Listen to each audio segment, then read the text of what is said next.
Yeah, look at that beautiful little breadfruit. Someday, hopefully, it'll own this whole space in here.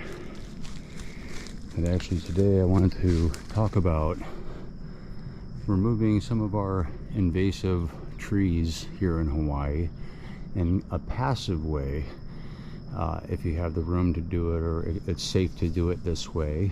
This is a method I've used out in the woods to deal with what we call albizia here in Hawaii, which is this big canopy right up in there. It's actually Falca falcata. It's not true albizia, but like many common misnomers, they end up calling it an albizia. Everybody calls it albizia. In fact, the rumor here is that they come off the African plain and they were a hardwood there, and you know, they, with all the moisture here, they grow super fast and blah blah blah. Well, they're not. They're from the Hawaiian Islands, Marshall Islands area. And I actually think albizia, which, and this is one here, I think it's one of the better invasive trees we have. I mean, aside from just being really dangerous, they actually are huge topsoil builders and nitrogen fixers. And like this one here that I'm about to girdle is probably, I don't know, 5 years old.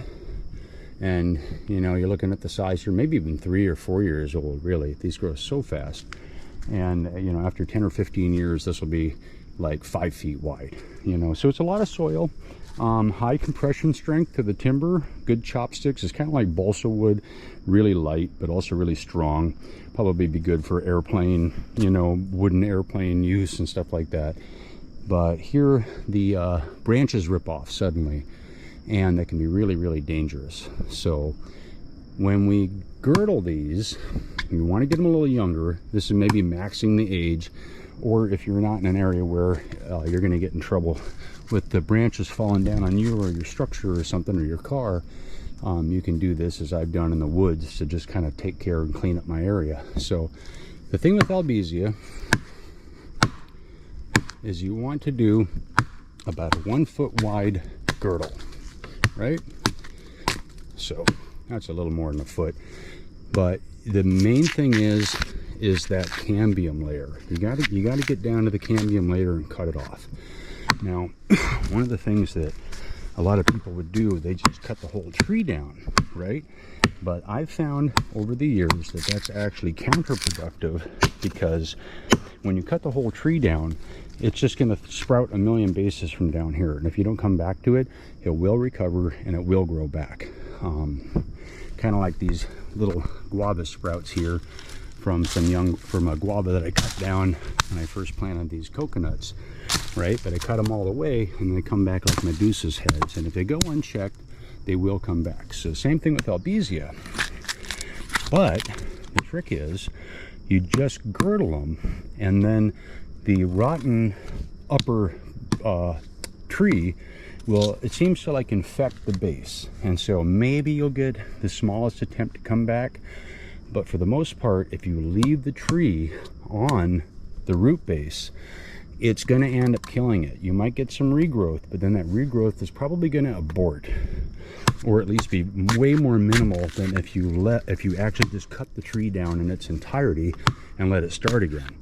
So albizia in particular are actually very easy to girdle. As you can see, you can just kind of score it and it pops right off. You know, you get the machete in there and just pull that stuff right off. And you do want this to be at least a foot. Even a 1.5 feet is probably safe on the really big trees. And just make sure you go all the way around and get into that cambium. And then you can leave it dead standing, and it's just going to come down as it comes down, as long as it's not in a place where it's going to hurt you or any of your material belongings, right? And so, yeah, this is pretty much it. And now it's going to take about a year to really defoliate, because there's a lot of moisture up top, and it will just keep doing its thing. And a lot of times they'll even do one last flowering and seed, which is fine. In our situation, you can't really escape the fact that the seeds are already everywhere anyway. So that's it right there. Put a nice big wide girdle on that thing, and that thing's done for. You know, you can even kind of see like a little bit of cambium there to make sure that nothing can reattach, right? Now we'll go talk about the guavas. All right, now the strawberry guavas. Now, as an example, I did these strawberry guavas, all that dead branch up there, 2 years ago, and it took some time for them to die back. They're not quick to just die back on you. But you see this heavy girdle from here down here, and you go deep. One thing with the guavas, you got to go almost a quarter to half inch into the hardwood. Otherwise, they're going to reconnect. They got a lot of strength in that upper part of the tree, and they will just grow the two cambiums back together and act like nothing ever happened. So, you know, a big part of permaculture is doing it right the first time, so you don't have to keep coming back over and over again, spending energy on this stuff. So I'm going to try and take care of this big bugger here. I probably won't bore you with the full cut, but I want to show you how deep you got to go. And you see that? I got a lot of hardwood there.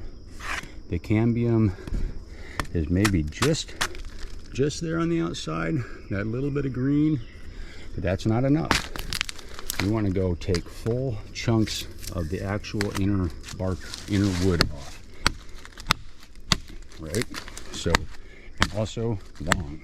So the trick with these, and this is common guava, it is different than the strawberry guava, but kind of similar to the pineapple guava as far as the growth. But I've never found the pineapple guava to be that irritating of an invasive, and honestly, it's just a better fruit all around anyway.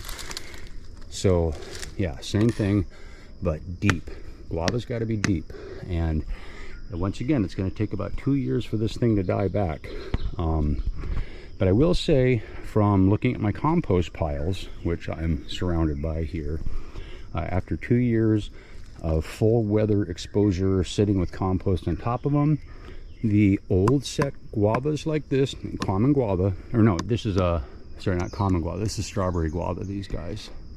Yeah, the red strawberry guavas, very invasive here. The wood's actually not half bad. Like, I think if you use these as post and pillar supports and you kept them dry, they're going to last you 10 or 15 years at least.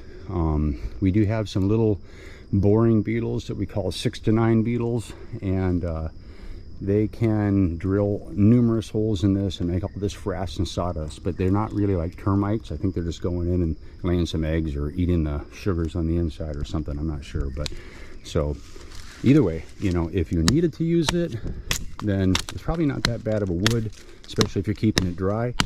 But if you're on Big Island or someplace like that, you're probably just better off getting some of those ohias that have, you know, maybe died from the rapid ohia death syndrome or something off the side of the road, and try not to get the fire ants all over you while you're working. But as you'd see on a lot of the Big Island properties, people are using the ohia as support beams all the time. But the strawberry guava, when they're old and set, I mean, you see this guy, it's about like 8-10 inch wide, pretty thick piece of wood, very heavy. You'd have a hell of a time moving a 12-foot beam of this on your own, but they work and they don't actually rot that fast. So, but like I'm saying, to get these guys to die without having to do anything more, you got to take almost a 1/4 inch off of these things. You really got to go into the wood. And once again, if you just stump this thing, it's going to come back like Medusa for years to come. And if you turn your back on it, it'll just grow back. Okay, now that's a pretty finished job. Cut really deep into the woods, at least a 1/4 inch. And give that about 2 years, it's going to die out. Now, if it's the smaller branch ones, like this one I ripped out years back, a lot of the smaller guavas don't actually have that deep of a root system. They tend to have maybe one primary taproot, but then most of them go out laterally. So if you can, like I did with this guy, you just go ahead and trim them at like 4 or 5 feet so that you can use the branches themselves like a pry bar. Come in and break all your lateral roots, and then use an OO bar and the leverage of the tree itself to wrench that thing out of the ground and pull them out entirely. That's how I've been able to get the majority of this free from all the small ones. Like, I haven't done that patch, obviously, but all of this looked like that at one point, and they're not coming back when you do that. Now see, this here was a eucalyptus that I girdled right off the bat when we got in here almost 3 years ago. And then just past that one is an albizia that I girdled, and you can, right when I got here. And now there's a lot of people that say, oh, if you girdle them, they're going to come down and, you know, smash stuff and everything. Well, the fact of the matter is they're going to come down and smash things anyway. So would you rather have a dry branch, or would you rather have a live loaded branch full of water coming down? It's a difference of thousands of pounds. And me, I'll take the dry branch coming down, because they're going to come down one way or another. So if you don't girdle them and let them dry, then you are going to be dealing with one really potentially deadly crash. Now, once again, if you're over your carport, if it's hanging over your neighbors or your house or something like that, it'd be really dumb to do that and just not have a tree guy come in and drop those branches properly and lower them down. I had to spend about $7,500 to get 3 albizia falcas down, just to do them safely, you know, or they might have landed in the road, or they might have hurt the neighbors. You know, the bees are happy. So yeah, you gotta really think about where they are, where they're going, and most importantly, get them early. Another one we have a big problem with here is Schefflera. It's that guy right there. Try and find some. I pretty much got all my big ones, but no, I'm sorry, not Schefflera, Cecropia. Cecropia, duh. And Cecropia is actually a pretty big family. They are a good wood. They're pretty easy to take back, and they also have edible fruits. Some people call them the gummy worm fruit, and they're kind of like a gooey fig if you can get to them. A lot of times the fruit's really high up in the air. And then the Schefflera, or as I like to call them, shitfleras, because they're actually one of the more worthless invasive trees we have here. Here, I got one over here. Fucking crab spiders. These little bastards make a mess in your garden. You'd be walking through webs if you just let them go out of control. Let's see. We got a nasty shitflera over here. And they are a problem. They don't really produce anything good. All right, that's this guy here, and they're commonly called octopus trees because they'll put out these really pretty red, octopus armed like seed clusters that, you know, we use in Hawaiian lei. They're pretty and all, but they are very invasive, very hard to kill back. You can see that's all the base right up in there. That's just one base. It's got like 7 arms coming off of it, and they're a real problem. They're not a good one. They're kind of like, I could do without shitfleras. As were like I said, the Cecropia here. You know, as much as they're an aggressive invasive, they have a lot of uses, and they're a good. I think I've seen that they use them for instrument wood and other stuff like that. So, you know, if you got to deal with the invasives, Cecropia is not bad. Shitflera is a bad one. Albizia is a bad one and dangerous, but at least it's a good topsoil builder. And luckily, I don't have any of the African tulip trees present to show you how bad they can get. Or I might have one spot. Let me go check. Okay, well, this isn't the best example of African tulip, because I'm like on one of my old wood piles down here of compost, and see this piece here travels down to a piece. Yeah, see? Okay. See that? That one little root base I pulled out and threw deep in a compost pile. Throws up this little tendril, da-da-da-da-da, reaching through all the vines I had going and everything else. And each one of these pieces has the potential to keep growing. So if you do an African tulip on your property, I would highly suggest burn them. Start a big fire on top of the stump itself, and then if you can, maybe start feeding some of the other material onto that, or even at least get it near it so that the heat of the fire bruises the outside bark of the logs. Because like I said, any part of the log will grow back. I mean, it could be a 6-inch stump. If it's 6 inches wide, 4 inches wide, it's going to come back if it's just sitting in a moist place. Even if it's not in a moist place, it's still going to come back. They're amazingly aggressive that way. So yeah, African tulips are a pain in the ass. Oh, and here's a little tulip tree sprout. This is the best time to get your tulip tree if you're paying attention to the garden, because you can hopefully get it up with the majority of root. But even see that broke off a little bit, I'll bet you that little fucker would try and grow back later. They're very, very aggressive, the tulip tree. Any piece of the tulip tree left, there we go, there's the rest of that root. Any little piece, even if it's laying on the ground, is a 6-inch segment, it will grow back. And then really, another one to add to the list, because, you know, if you're moving to Hawaii, you'll probably see this in really common in a lot of neighborhoods, but it's the big mangoes, you know, because usually these things were planted in the 40s or 50s. And a lot of them were planted by pig hunters who knew that the pigs like mangoes. All that upper canopy is mango. That's what we've been doing all of our tree removal from. They would think that basically if they planted a seed where they gutted a pig, that the pigs would keep coming back to that spot to eat and they'd be able to catch more pig. And so what that did is it created a massive invasive problem as far as these mango forests that just choke out the light. And I believe they have some, sorry, I got spider webs all over me, crab spiders. I think that they didn't really have the foresight to understand what a problem it would be in the future. So as an example, I girdled this guy almost 3 years ago, right? And none of the cambium really met. I don't think it did, at least. No, that's not alive. And then the beetles have gotten in and messed this all up. And we're almost 3 years in. And look at that. See? Fucking new growth. Still new growth, right? The top of the tree's got so much moisture in it, it's still trying to go. And this bugger over here, which I really got to deal with here soon, this was just topped and I haven't pruned it yet, and you see all that new growth on top. It is a real problem. So the mangoes are hard, but my tree guy gave us some good advice, and I think it really works. It's called, you got to put a vine over the top.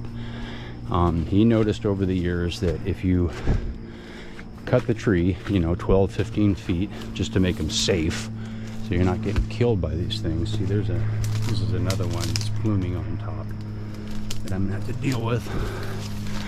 Trying to get some vine to go up the yams, and they're doing it, but they're doing it slow. But this one over here got mobbed pretty early by my yam vines. There we go, and now it's almost all yam. There's a lot of new growth trying to happen down below here, you can see, but for the most part it's killing the top. And he found, for customers of his that actually wanted the mango tree, don't let it vine, otherwise it's going to kill off the top of it. But if you do want to kill off the top slowly, let the vines run all over it, and then it just steals a lot of the energy from the mango tree. So yeah, this one's a great example. That's almost all yam, except for that shit flare coming out of the top of there. And that'll be a problem in its own right when the time comes. But yeah, so if you're dealing with the big mangoes here, and especially if you're facing restrictions where you just can't uproot these things entirely without asking permission, then have them docked and brought down to a safe area where you're not going to be in danger of the branches falling on you. And then grow a vine over the top. Lilikoi would do great too. Lilikoi would be a wonderful vine to mop over the top of one of these. Maybe even the blue jade. Blue jade would be great. I'm having fun with the aerial yams here. And so yeah, that's some of the main invasives that you're going to be dealing with in Hawaii.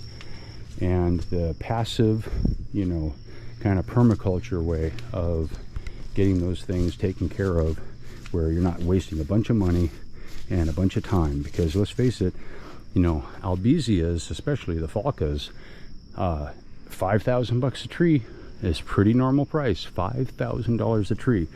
And if your tree falls across any power lines, you are 100% responsible for them. So keep that in mind if you're buying property, especially over there on Big Eye, where a lot of your lots border state land, and that state land is all albizia. State ain't going to take responsibility for it if it falls on you. Oh no, they'll deflect that in a heartbeat. But if yours falls on somebody else's or falls on a utility line, you're SOL. They'll stick you with the bill for sure. So keep that in mind. Try and get them while they're young, pull them when they're tiny, or get in right off the bat and girdle the ones that can be safely girdled, so that, you know, you're not looking at that huge expense later, and then when it turns into a big dead stick and falls over someday, you got a whole bunch of compost for your garden. Alrighty, aloha.